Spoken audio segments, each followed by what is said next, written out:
Carrom board অনেকে খেলেছেন, আপনারা খেলছেন না? আমিও খেলেছি ছোটবেলায়। ক্যারাম বোর্ড কি? গুটি চালা, তাই না? একটা গুটি মারলেন, সামনে আর একটা গুটিকে মারতেছেন আপনি, কিন্তু আপনার টার্গেট হলো রেড, ঠিক কিনা? যেটা মারতেছেন ওটা কিন্তু টার্গেট না।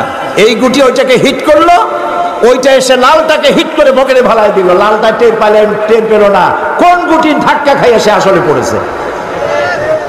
মামুনেরা রেড গুটি, এদের পেছনে আছে বিরাট শক্তি।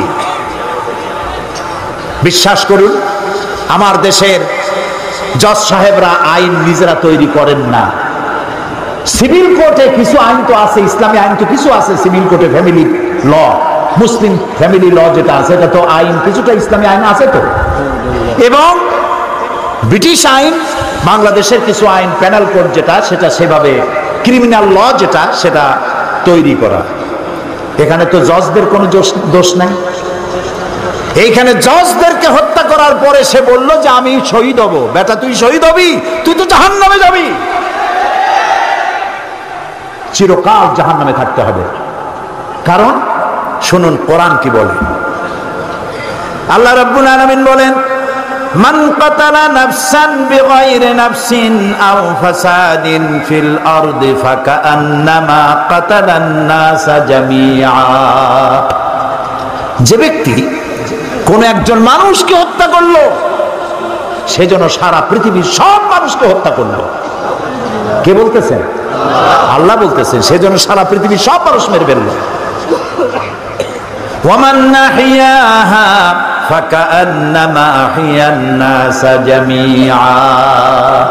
আর কেউ যদি মানুষকে বেঁচে থাকার সুযোগ করে দিল, সেজন্য সারা পৃথিবীর সব মানুষকে বেঁচে থাকার সুযোগ করে দিল।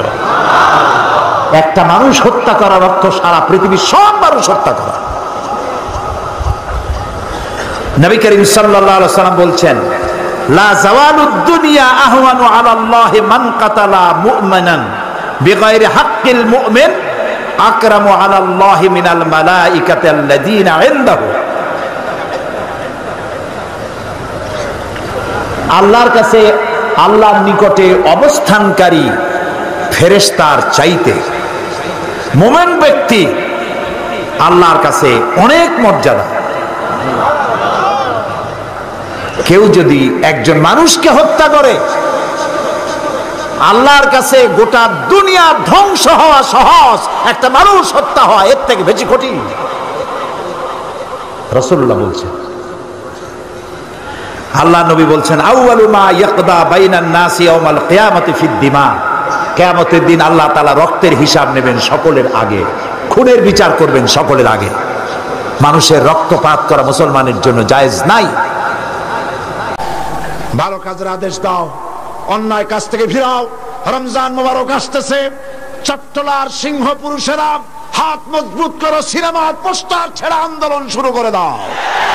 কোন সিনেমায় নগ্ন ছবি থাকতে পারবে না, কোন রাস্তায় নগ্ন ছবি থাকতে পারবে না।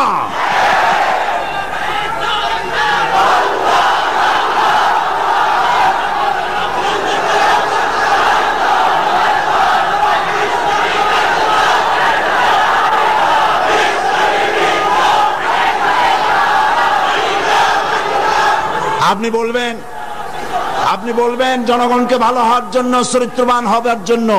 ছেলেরা চরিত্রবান থাকবে কেমনে? রাত 2টোর পরে ডিশ এন্টিনার মাধ্যমে নীল ছবি প্রদর্শিত হয়, ডিশ এন্টিনা দিয়ে। এই ডিশ এন্টিনার এই পারমিশন কে দিল? কি জবাব দিবা কিয়ামতের দিন? এত ধর্ষণ বাড়তেছে খামোখা, কুলঙ্গ ছবি রাস্তায় টানানো, আর রাতের বেলায় নীল ছবি প্রদর্শিত হচ্ছে ডিশ এন্টিনার মাধ্যমে। যুবক যুবতীরা দেখতেছে, চুরি হচ্ছে, ডাকাতি হচ্ছে, খুন হচ্ছে। বাংলাদেশ হাবিয়া দোজখে পরিণত হয়ে গেছে। আমি মুসলমানদের যেই দলের হন, যত মানুষ এখানে এসেছেন, সকলের বিবেকের কাছে দাবি করি, সকলের বিবেকের কাছে আপিল করি। টেলিভিশনে একটা অনুষ্ঠান দেখায় না, জাতির বিবেকের কাছে প্রশ্ন। জাতির বিবেকের কাছে প্রশ্ন করে লাভ নাই, সরকারের বিবেকের কাছে প্রশ্ন করতে চাই। এই ডিসেন্টিনা বন্ধ করো, সিনেমার নোংরামি বন্ধ করো, নইলে তোমাকে ক্ষমতা থেকে দড়ি বেঁধে টেনে বঙ্গোপসাগরে নিক্ষেপ করা হবে।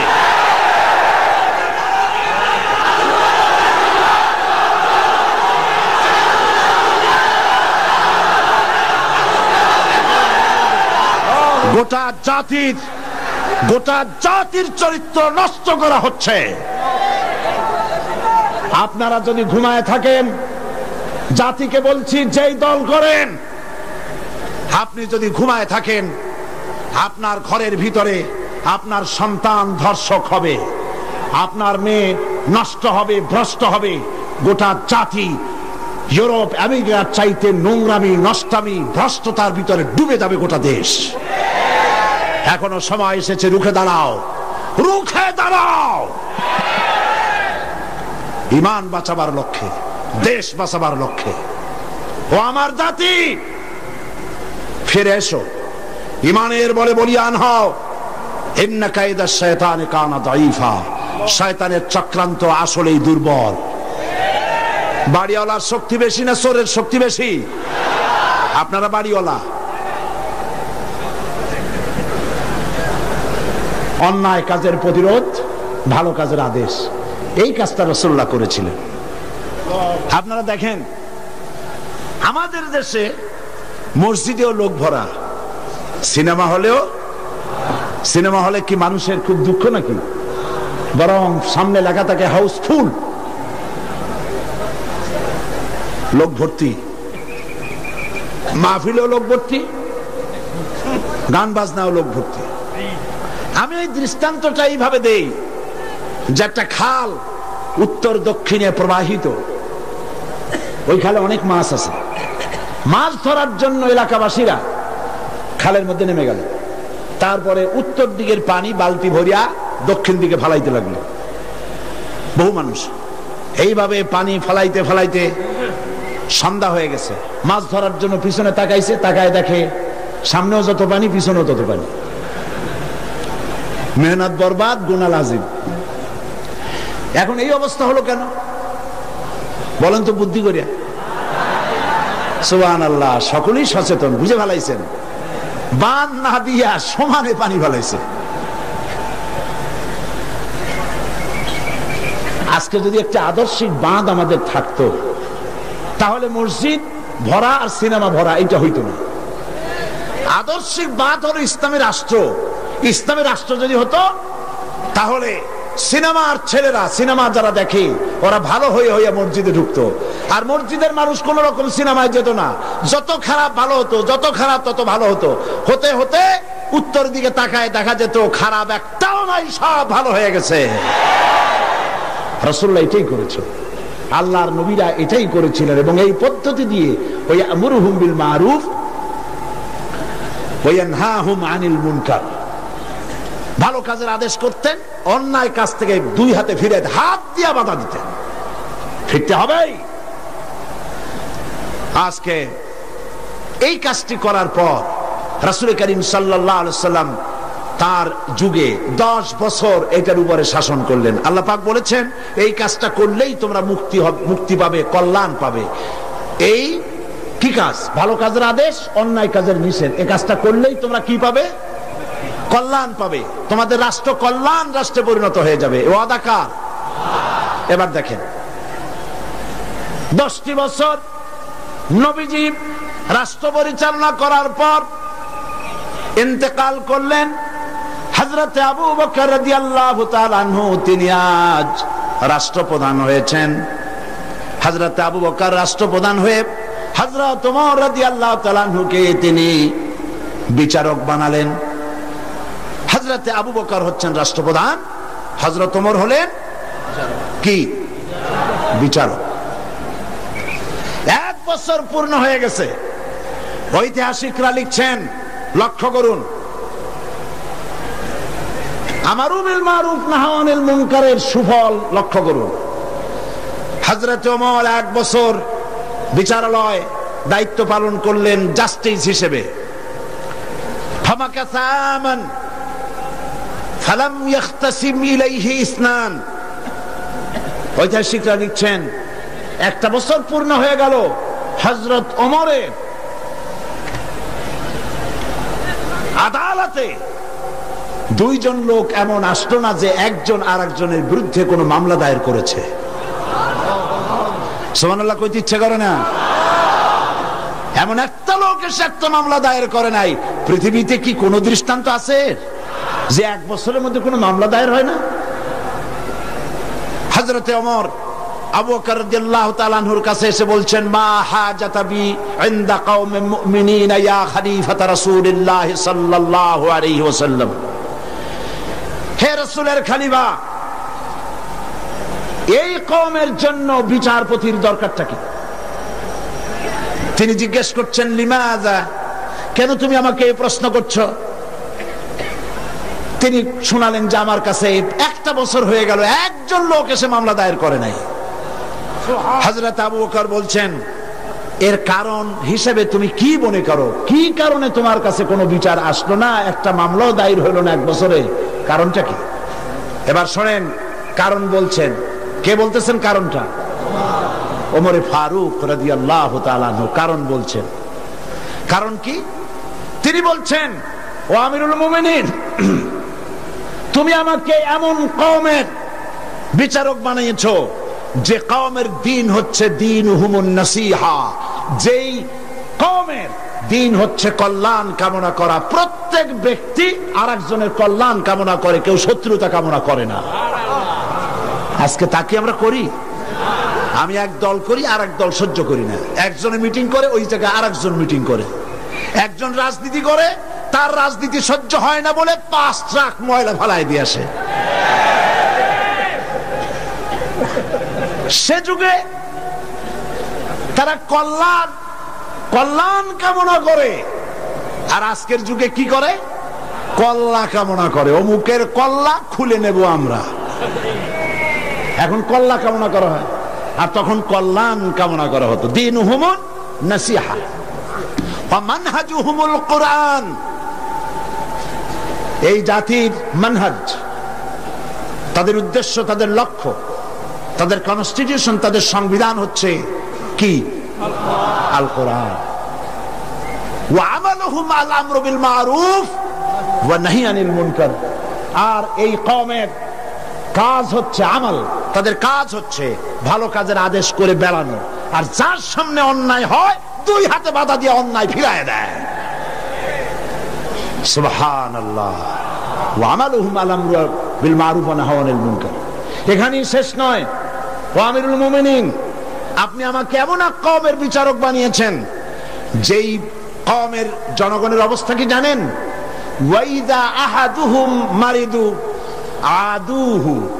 এদের মধ্যে একজন যদি অসুস্থ হয়, অনেক মানুষ হাদিয়া, ফল, ফ্রুটস ইত্যাদি হাদিয়া নিয়ে তার কাছে গিয়ে হাজির হয়। ভাই কেমন আছেন? আল্লাহ আপনার ভালো করুক। হাতে মুখে হাত বুলায় দেয়, মাথায় হাত বুলায় দেয়। এই শুশ্রূষায় 12 না অসুখ ভালো হয়ে যায়। ওয়াইজাফতাকারা নাসারুহু। আর যখন তাদের মধ্য থেকে কেউ ফকির হয়, গরিব হয়, সাহায্য করার জন্য লোকেরা এগিয়ে আসে। 50 টাকার দরকার, 2000 টাকা চলে আসছে। বাড়িতে চাল দিতে পারে না, বিল্ডিং এর ছাদ দেওয়ার মতো পয়সা চলে আসছে। ওয়াইজাহতাজা সাদুহু। আর যখন কারো কিছু প্রয়োজন হয়, সেই প্রয়োজন মিটাবার জন্য চতুর্দিক থেকে লোকেরা এসে হাজির হয়ে যায়।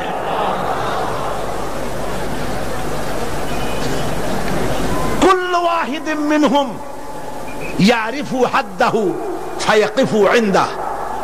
এর প্রত্যেক ব্যক্তি তার নির্ধারিত সীমা চেনে।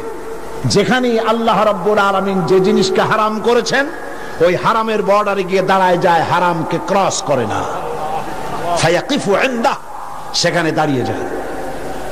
ফাফিমা হুম ইয়াখতাসিমুনা ইলাইয়া ইয়া খলিফাতা রাসূলিল্লাহ সাল্লাল্লাহু আলাইহি ওয়াসাল্লাম। সুতরাং এই জাতির জন্য বিচারকের দরকারটা কি? খামোখা সারাদিন আমি বসে থাকি, বিচারকের কোনো দরকার নাই। আহারে সুবহানাল্লাহ বলতে পারলেন না? রাসূলুল্লাহ এই সমাজ তৈরি করেছিলেন। এই সমাজ জাতীয়তাবাদ, উগ্র জাতীয়তাবাদের মধ্য দিয়ে, সমাজতন্ত্রের মধ্য দিয়ে, ধর্মনিরপেক্ষের নিরপেক্ষ মতবাদের মধ্য দিয়ে আল্লাহর কসম এই সমাজের চেহারা আপনারা দেখতে পারবেন না।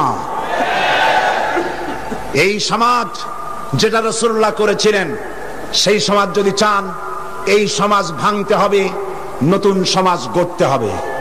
দেন স্লোগান, এই সমাজ ভাঙতে হবে, নতুন সমাজ গড়তে হবে।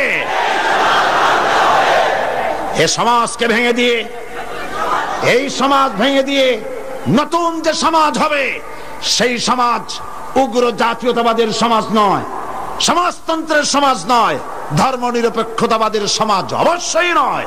সেই সমাজ হবে আল্লাহ রাব্বুল আলামিনের দেওয়া, রাসূলের দেওয়া ইসলামী সমাজ। এই ধরনের একটি সমাজ কি আপনারা চান? এই ধরনের সমাজ কি চান? সেই ধরনের সমাজ প্রতিষ্ঠার জন্য কোরআনে কারীম বুঝতে হবে, রাসূলের প্রতি ঈমান মজবুত হতে হবে।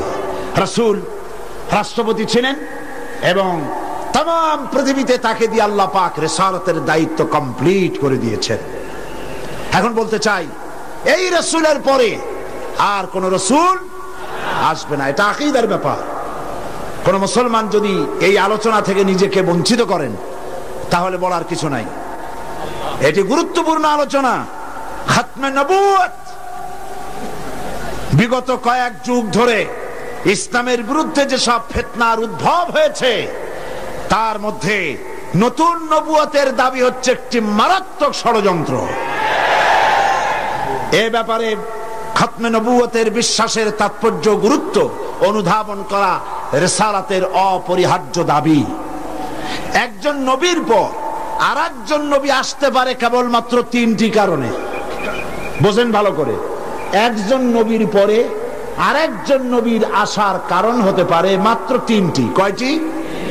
এক, প্রথম নবীর শিক্ষা বিলুপ্ত হয়ে গেছে এবং তা পুনর্বার পেশ করা প্রয়োজন, এই জন্য একজন নবী আসা দরকার। রাসূলুল্লাহর শিক্ষা কি বিলুপ্ত হয়েছে? রাসূলুল্লাহর শিক্ষা বিলুপ্ত হয়নি, চির অম্লান হয়ে আছে। নতুন নবীর প্রয়োজন নাই। দুই, প্রথম নবীর শিক্ষা পূর্ণাঙ্গ নয় এবং তার শিক্ষা সংশোধনের বা পরিবর্তনের প্রয়োজন, এজন্য নতুন একজন নবীর প্রয়োজন। রাসূল করিম সাল্লাল্লাহু আলাইহি ওয়াসাল্লামের শিক্ষা কি পূর্ণাঙ্গ নয়?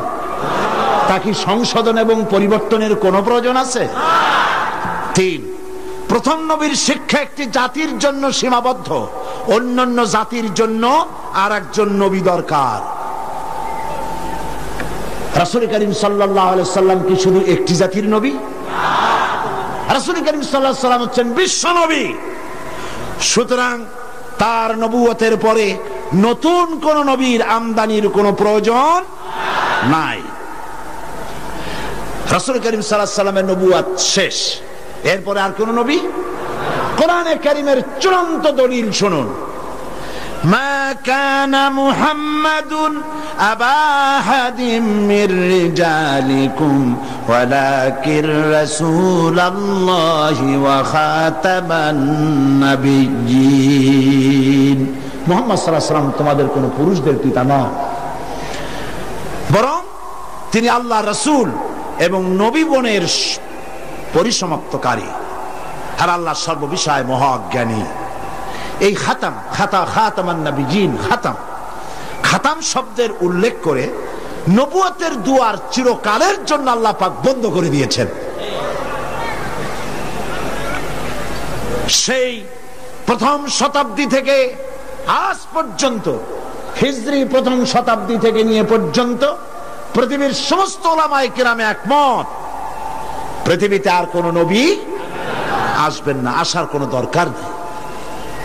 অথচ এই খাতামের অর্থ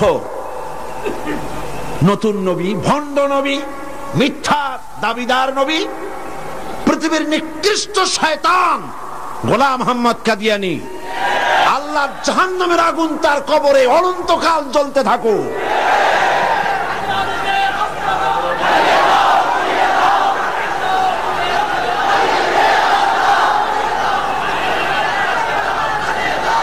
পবিত্র কোরআন মাজিদে খাতাম শব্দের অর্থকে সে বিকৃত করেছে। সে বলেছে খাতামুন নবিয়্যিন, এর অর্থ হচ্ছে আফজালুন নবিয়্যিন, ওর বাপের মাথা। সে বলেছে আরো নবী আসতে পারে। আমি তার লেখা থেকে কোট করছি। গোলাম মোহাম্মদ কাদিয়ানী বলছে, ये बात बिल्कुल रोज़े रोशन की तरह साबित है कि आ हजरत सल्लल्लाहु अलैहि वसल्लम के बाद नबूवत का दरवाजा खुला है।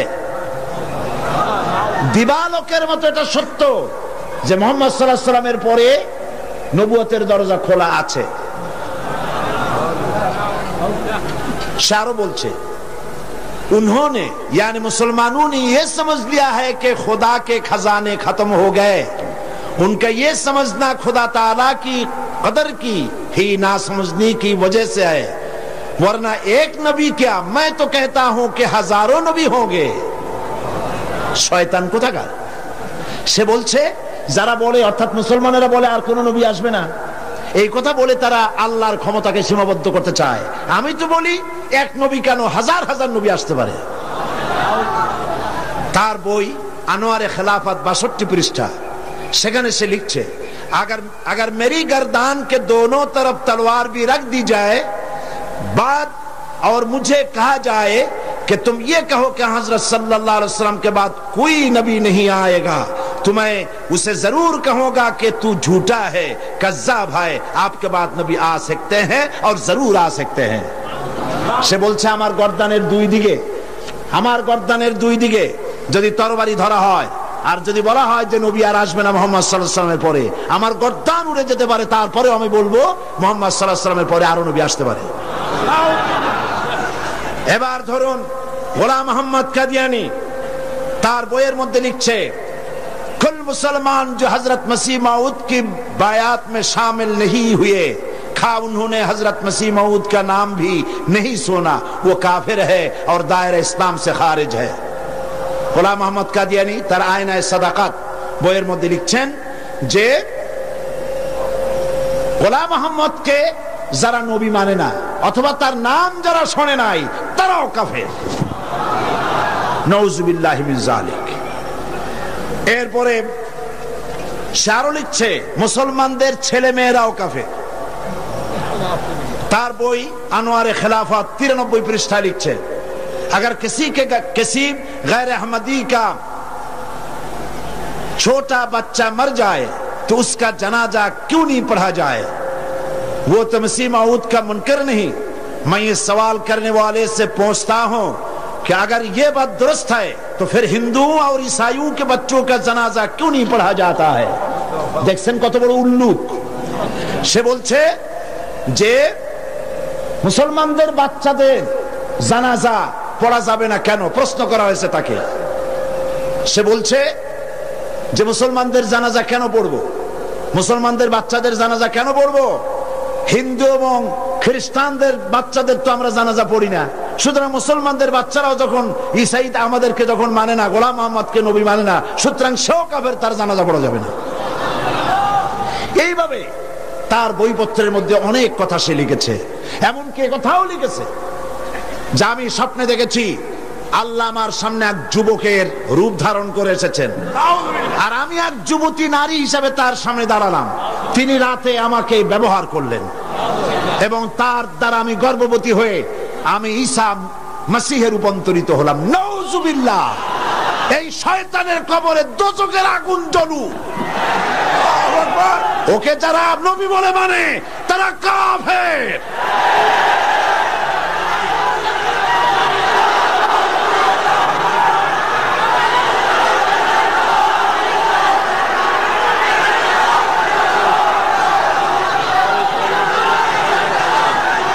রাসূল করিম সাল্লাল্লাহু আলাইহি ওয়াসাল্লাম খাতমে নবুয়ত সম্পর্কে বলেছেন, ইন্না মাসালি ওয়া মাসালাল আমবিয়া মিন ক্বাবলি কামাসালি রাজুলিন বানা বাইতান ফাহসানাহু ওয়া আজমালাহু ইল্লা মাওদা'a লাবনাতিন মিন যাওয়াবিয়াতিন ফাজআলান নাসু ইয়াতুফুনা বিহি ওয়া ইউজিবুনা লাহু ওয়া ইয়াকুলুনা হাল্লা বুদিআত হাযিহিল লাবনা ফাআনা আল লাবনা ওয়া আনা খাতামুন নবিয়্যিন। বুখারী কিতাবুল মানাকিব।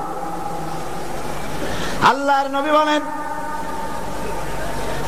একটি বিল্ডিং, সেই বিল্ডিং এর ভিতরে যদি একখানা ইটের অভাব থাকে তাহলে প্রত্যেকের চোখে ধরা পড়বে একখানা ইট নাই। যখন ইটখানা পূর্ণ করা হবে, বিল্ডিংটি পূর্ণ হয়ে গেল, নবীজি বলেন নবুয়তের ইমারতে একখানা ইটের অভাব ছিল, রব্বুল আলামিন আমাকে সেই ইট হিসাবে জায়গা পূর্ণ করে নবুয়তের ইমারতকে কমপ্লিট করে দিয়েছেন। ক্বালা রাসূলুল্লাহ সাল্লাল্লাহু আলাইহি ওয়াসাল্লাম আন্না রিসালাতা ওয়ান নবুওয়াতা কাদ ইনকাতাত ফালা রাসূলা বাদি ওয়ালা নবুওয়া। রাসূল কারীম সাল্লাল্লাহু আলাইহি ওয়াসাল্লাম বলেছেন রিসালাত এবং নবুয়তের দরজা কাট হয়ে গেছে, নতুন করে কোন নবী বা রাসূল পৃথিবীতে আর আসবে না। قال النبي صلى الله عليه وسلم لو كان بعدي نبي لكان عمر بن الخطاب رضي الله تعالى عنه। আমার পরে যদি কেউ নবী হতো অবশ্যই ওমরকে আল্লাহ পাক নবী বানায় দিতেন। قال رسول الله صلى الله عليه وسلم لا نبي بعدي ولا امه بعد امتي। আমার পরে আর কোন নবী নাই, আমার উম্মতের পরে আর কোন উম্মত নাই। রাসূল করিম সাল্লাল্লাহু আলাইহি ওয়াসাল্লাম বলেছেন আন সাওবান রাদিয়াল্লাহু তাআলা আনহু আন্নাহু ক্বাল قال رسول الله صلى الله عليه وسلم وانه سيكون في امتي 30 كذابون كلهم يزعم انه نبي وانا خاتم النبيين لا نبي بعدي رواه ابو داود كتاب الفتن। আবু দাউদ শরীফে এসেছে রাসূল করিম সাল্লাল্লাহু আলাইহি ওয়াসাল্লাম বলেছেন আমার পরে 30 জন মিথ্যাবাদী নবুয়তের দাবি করবে, মিথ্যাবাদী, কাযযাব, দাজ্জাল। অথচ আমার পরে আমি শেষ নবী, আমার পরে আর কোন নবী আসবে না। রাসূলুল্লাহ শিশুদের ভালোবাসতেন, একটা ছেলেকে বেশি ভালোবাসতেন। 2-3 দিন সেই ছেলেটাকে না দেখে রাসূলুল্লাহ প্রশ্ন করলেন ওই বাচ্চাদেরকে ওই ছেলেটা কই? তারা বলল বোধহয় অসুখ হয়েছে। রাসূলুল্লাহ জানলেন ওই ছেলেটা একটা ইহুদির ছেলে। রাসূলুল্লাহ ইহুদির বাড়িতে চলে গেলেন, যে দেখলেন ছেলেটা জ্বরে বেহুশ। রাসূলুল্লাহ কাছে বসে রহমতের হাত তিনি বাচ্চার মাথার উপরে বুলাচ্ছিলেন, ফু দিচ্ছিলেন। বাচ্চার চোখ খুলে গেল, বাচ্চা তাকিয়ে দেখছেন রাসূলুল্লাহ চোখ দিয়ে পানি পড়তেছে। পরবর্তী সময় সে তো সুস্থ হয়ে গেলই, পরবর্তী সময় ইহুদির ছেলে মুসলমান হয়ে গেল। রাসূলের এই ব্যবহার, কি ব্যবহার! কারো অসুখ হলে দেখতে যাওয়া এই অভ্যাস আমাদের নাই, কমে গেছে। কারো অসুখ হলে যান, একটু আঙ্গুর নিয়ে যান, বেদানা দিয়ে যান, একটু হরলিক্স নিয়ে যান, সূরা ফাতিহা পড়ে মাথায় হাত বুলায়া ফু দিয়ে দেন। পারবো আমরা? আল্লাহ যেন তৌফিক দেয়, বলি আমিন। ওয়াইজাফতাকারা নাসারুহু। ওমর রাদিয়াল্লাহু তাআলা আনহু বলছেন এর মধ্যে কেউ যদি অভাবগ্রস্ত হয় তার সাহায্যে লোকেরা এগিয়ে আসে। বিয়ে দিবে মেয়ের, গাড়ি লাগবে একটা, 10টা গাড়ি নিয়ে হাজির। 2টা উট লাগবে, 15টা উট এসে গেছে। টাকা লাগবে 100, সবাই মিলে আনিয়ে নিয়ে প্রায় 5000 দিয়ে দিচ্ছে। কত ইজি হয়ে গেল কাছে। হযরত ওমর বলছেন ফাফি মা হুম ইয়াখতাসিমুনা ইলাইয়া ইয়া খলিফাত রাসূলুল্লাহ সাল্লাল্লাহু আলাইহি ওয়াসাল্লাম। হে রাসূলের খলিফা, এই যখন জাতির অবস্থা তখন কেন তারা মামলা করবে? সুবহানাল্লাহ। সুতরাং 6 নম্বর এবং 7 নম্বর ছিল ভালো কাজের আদেশ করো, অন্যায় কাজ থেকে মানুষকে ফিরায় রাখো। 8 নম্বর ওয়াল হাফিজুনা লিহুদুদিল্লাহ। আল্লাহর সীমান্তগুলি, সীমানাগুলি সংরক্ষণকারী মুমিনের কোয়ালিটি। কয়টা কোয়ালিটি বলছিলাম? 8টা। স্মরণ করায় দেই, মনে রাখেন। তওবাকারী, আঙ্গুরের পরে গুনতে থাকেন। তওবাকারী, ইবাদতকারী, প্রশংসাকারী, পরিভ্রমণকারী, নামাজ আদায়কারী, ভালো কাজে আদেশ প্রদানকারী, অন্যায় কাজ থেকে মানুষকে বিরতকারী। 8 নম্বরে আল্লাহর সীমানাগুলি হেফাজতকারী। আল্লাহর সীমানা বুঝতে পারছেন? এই সীমানাগুলি সংরক্ষণ করা। এই 8টি কাজ যারা করবে আল্লাহ তাআলা বলছেন ওয়াবাশশিরিল মুমিনিন। এই 8টি কাজ যারা করবে এই সব মুমিনদেরকে সুসংবাদ দাও। সুবহানাল্লাহ। কিসের সুসংবাদ দাও? জান্নাতের সুসংবাদ দাও।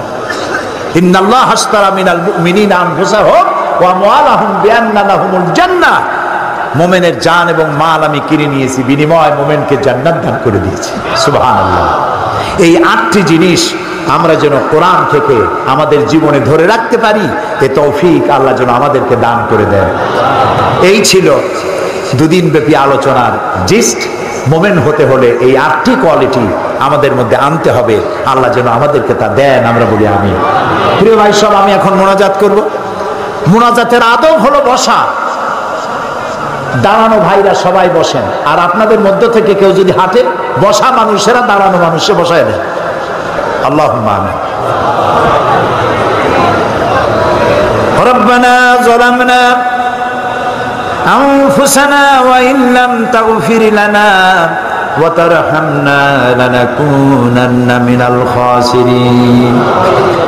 সুবহানাকা আল্লাহুম্মা ওয়া বিহামদিকা নাস্তাগফিরুকা ওয়া নাতুবু ইলাইক।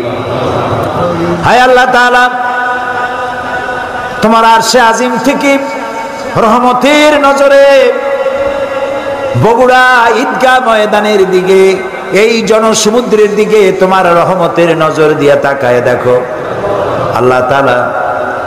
বিশাল জনসমুদ্র, নারী আর পুরুষ একত্রিত হয়ে তোমার দরবারে গুনার বোঝা মাথায় নিয়ে আল্লাহ হাত তুলেছি। রব্বুল আলামিন, সারা জীবন ধরে বুঝে হোক না বুঝে হোক আল্লাহ শয়তানের ওয়াসওয়াসায় পড়ে যৌবনের সময় বর্তমান সময় পর্যন্ত বহু গুনাহ করেছি, নাফরমানি করেছি। আল্লাহ দয়া করে জিন্দেগীর সকল গুনাহ খাতা আমাদের মাফ করে দাও। রব্বুল আলামিন, আমাদের মধ্য থেকে আমাদের মা বাপ যাদের মারা গেল, কোন হালতে আছে জানি না, আল্লাহ কবরগুলিকে জান্নাতের টুকরায় পরিণত করে দাও। রব্বির হামহুমা কামা রব্বায়ানি সগীরা। পড়েন সবাই, রব্বির হামহুমা কামা রব্বায়ানি সগীরা। হায় আল্লাহ তাআলা, কত যুগ হয়ে গেল আব্বা যাদের মারা গেল, আব্বা জানকে দেখি না, নাম ধরে আর কেউ ডাকে না।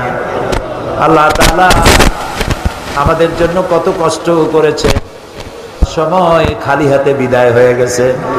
আল্লাহ আব্বার কবরে জান্নাত বানায়া দাও। আমাদের জনম দুঃখিনী মা 10টি মাস পেটে ধরে কষ্ট করেছেন, ডেলিভারিতে কষ্ট করেছেন, আবার 2টি বছর বুকের দুধ খাওয়ায়া মানুষ করেছেন। ওই জনম দুঃখিনী গর্ভধারিণী মা দুনিয়া থেকে যার বিদায় হয়ে গেল, আল্লাহ কবরটাকে জান্নাতের টুকরা বানাইয়া দাও। হায় আল্লাহ তাআলা, আমাদের মা বাপ যাদের অসুস্থ বেঁচে আছেন, আল্লাহ খেদমত করার তৌফিক দাও। মনিব আমাদের মালিক, আল্লাহ তোমার দরবারে বিনীতভাবে ফরিয়াদ জানাই, আমাদের মা বাপ যারা বৃদ্ধ হয়ে গেছেন, পরনির্ভর করা লাগে এরকম হায়াত তাদেরকে দিও না। আল্লাহ পরনির্ভর হওয়া লাগে, টয়লেটে যাওয়ার জন্য, কাপড় পরার জন্য, খাওয়ার জন্য পরনির্ভর হওয়া লাগে, বিছানায় ফালাইয়া আমাদের মা বাপকে কষ্ট দিও না। আল্লাহ তাদের হায়াত যখন ফুরাবে, ইমানের সাথে সুস্থতার সাথে আমাদের মা বাপকে তোমার বেহেশতে উঠাইয়া নিও। রব্বুল আলামিন, আয় আল্লাহ তাআলা, দিন যত শেষ হতে থাকে, সমস্ত সরকারি অফিসগুলি বন্ধ হতে থাকে, আয় আল্লাহ তোমার অফিসের পদ্ধতি ভিন্ন, রাত যত বেশি হতে থাকে তোমার রহমতের অফিস তত কর্মচঞ্চল হয়ে যায়। আল্লাহ তাআলা, তুমি তোমার আরশে আজিম থেকে বগুড়ার মাঠের দিকে তাকাও। আমরা বড় বিপদে পড়েছি মাবুদ, এত বড় বিপদে পৃথিবীতে মুসলমানেরা কোনোদিন পড়ে নাই। রব্বুল আলামিন, আমেরিকা, আফ্রিকা, ইংল্যান্ড, এশিয়া, মধ্যপ্রাচ্য সর্বত্র মুসলমানেরা বিপদে। আল্লাহ তাআলা যে শান্তিপ্রিয় মুসলমান, এই মুসলমানদেরকে সন্ত্রাসী বানাবার জন্য ষড়যন্ত্র চলছে। আল্লাহ, মুসলমানেরা যত জায়গায় বিপদে আছে তুমি সাহায্যকারী হয়ে যাও। আল্লাহ, তোমাকে বলবো না কারে বলবো? আমরা কোন নবীর জমানা পাই নাই, আমরা কোন সাহাবীর জমানা পাই নাই, নবী দেখি নাই, সাহাবীও দেখি নাই, শুধু শুনেছি আর পড়েছি, ঈমান এনেছি তোমার উপরে। আল্লাহ, আল্লাহ তুমি দয়া করে মুসলমানদেরকে সাহায্য করো। আল্লাহ, বড় বড় শক্তি তাদের অস্ত্র আছে, সমস্ত কাফের বেঈমান ইহুদি নাসারা সব এক হয়ে গেছে।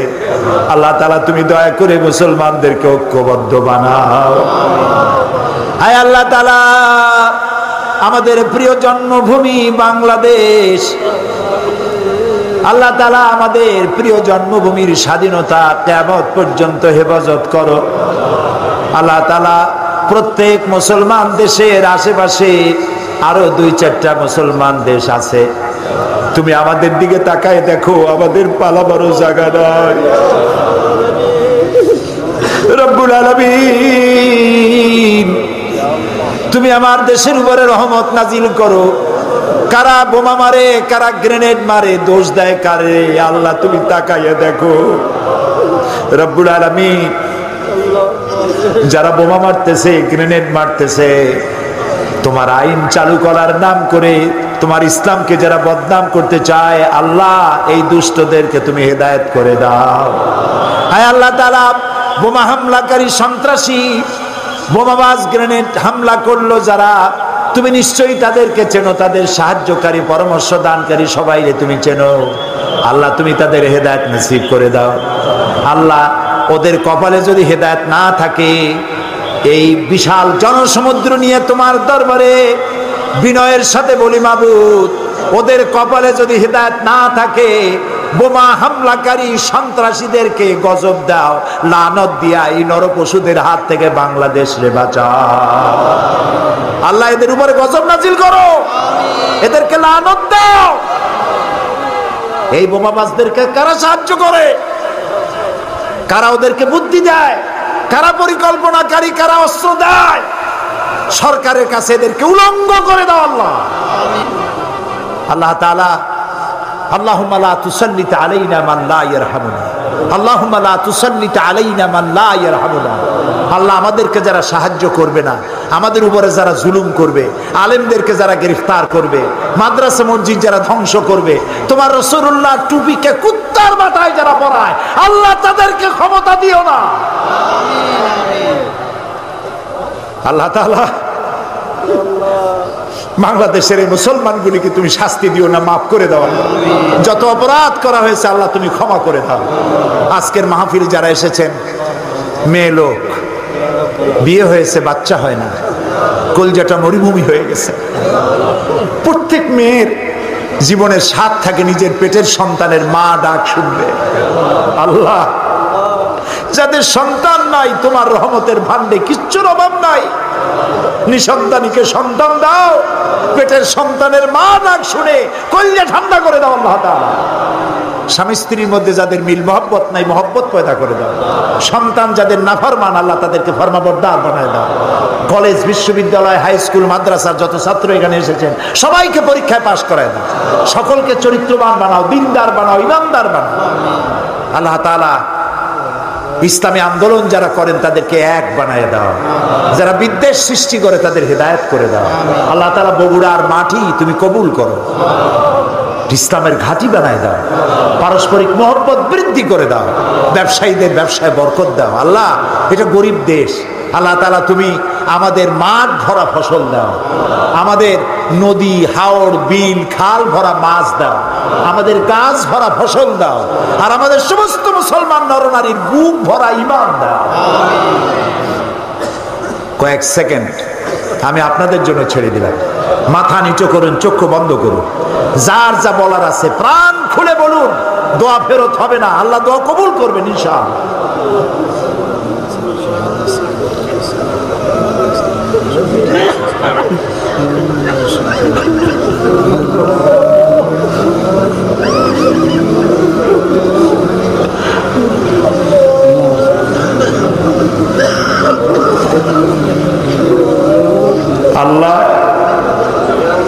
আল্লাহ আল্লাহ, তুমি একটু তাকায় দেখো তো, তোমার বান্দারা মাথা নিচু করে আসামির মতো কি চাইতেছে শোনো বাবু,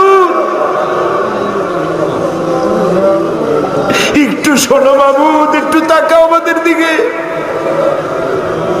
আল্লাহুম্মা লা তারুদ্দানা খাইবিন, আল্লাহুম্মা লা তারুদ্দানা খাইবিন। আল্লাহ তাআলা একেবারে কিছু না দিয়ে কালিয়াতে বিরোধ দিও না বাবু। আমাদের বিবি বাল বাচ্চা ভাই বোন আত্মীয় স্বজন যা তুমি দিয়েছো সবগুলিকে দিনদার বানাও, ইমানদার বানাও, নামাজি বানাই দাও আল্লাহ তাআলা। হায় আল্লাহ, আর একটা দোয়া করি, তুমি রাগ করো না বাবু, তোমার কাছে চাইবো না, কার কাছে চাইবো বাবু? রাসূলুল্লাহ তোমার কাছে যা যা চাইছে আমাদের সব দাও। রাসূলুল্লাহ যে সমস্ত জিনিস থেকে তোমার কাছে পানা চেয়েছে আমাদেরকে পানা দাও। আল্লাহ তাআলা আমার বাংলাদেশের মুসলমান সারা জীবন কাবাকে কেন্দ্র করে তোমার সেজদা দেয়, অনেকে কাবা দেখে নাই, অনেকে তোমার রাসূলের রওজা দেখে নাই। আল্লাহ তাআলা সকলকে যারা কলজা কান্দে যাওয়ার জন্য তোমার ঘর দেখাও, রাসূলের রওজার কিনারে গিয়ে সালাম দেওয়ার তৌফিক দাও। অন্তত সারা জীবনে একটা রাতে রাসূলুল্লাহকে স্বপ্নে দেখার তৌফিক দিয়ে দাও। আল্লাহ তাআলা আমাদের সকলকে ইসলামী আন্দোলনের কবি বানায় দাও। আল্লাহ তাআলা আমার দেশের সেনাবাহিনী, আমার দেশের সেনাবাহিনী আমাদের গর্ব, আমাদের অহংকার, আমাদের সেনাবাহিনীর উপর তোমার রহমত নাজিল করো। আমাদের বিডিআর, আমাদের পুলিশ বাহিনী, তাদের উপর রহমত নাজিল করো। র‍্যাব, অন্যান্য আইন শৃঙ্খলায় নিয়োজিত বাহিনীগুলি, আল্লাহ তাদের উপর রহমত নাজিল করো। আল্লাহ এই সরকারকে যত ওয়াদা করে ক্ষমতায় আসছে সবগুলি ওয়াদা পালনের তৌফিক দাও। তুমি দয়া করে আবারও জোট সরকারকে দয়া করে ক্ষমতা দিয়ে দাও। সকলকে ঐক্যবদ্ধ হয়ে আল্লাহ তাআলা এই কাজ করার তৌফিক দান করে দাও। কোরআন শরীফের এই মাহফিলের আয়োজন যারা করেছেন, যারা জায়গা দিয়েছেন, আশেপাশে প্রতিবেশী যারা আছেন, আল্লাহ সকলের উপর রহমত করো। এতটুকুনও যারা সহযোগিতা এই মাহফিলের করেছে, আল্লাহ সকলকে আহলে কোরআন বানায় দাও। প্রিয় ভাই সব, মা বোনেরা, ভাইয়েরা, আমি আপনাদের কাছে দোয়া চাই। জীবনের একটা দীর্ঘ সময় কোরআনের কথা আল্লাহ বলেছেন, এবারে আসলাম, আগামী বছর আসতে পারবো কিনা জানি না। আমি যে কথাগুলি বলেছি জাতিকে, এই কথাগুলি আল্লাহ যেন আমাকে আমল করার তৌফিক দেন। আর যদি আপনাদের কাছে কখনো খবর আসে সাইদি নাই,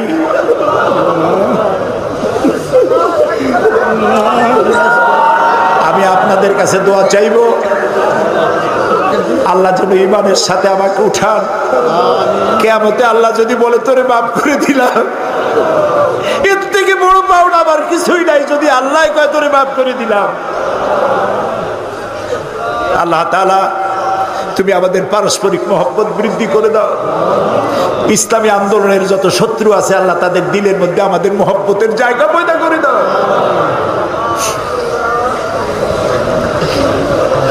হায় আল্লাহ, আমরা এই বিশ্বাস নিয়ে হাত নামাচ্ছি যে তুমি আমাদের সব কথা শুনেছো এবং সমস্ত দোয়া তুমি কবুল করেছো। ربنا تقبل منا إنك أنت السميع العليم وتب علينا إنك أنت التواب الرحيم سبحان ربك رب العزة عما يصفون وسلام على المرسلين والحمد لله رب العالمين واجعل آخر كلامنا عند الموت لا إله إلا الله محمد رسول الله।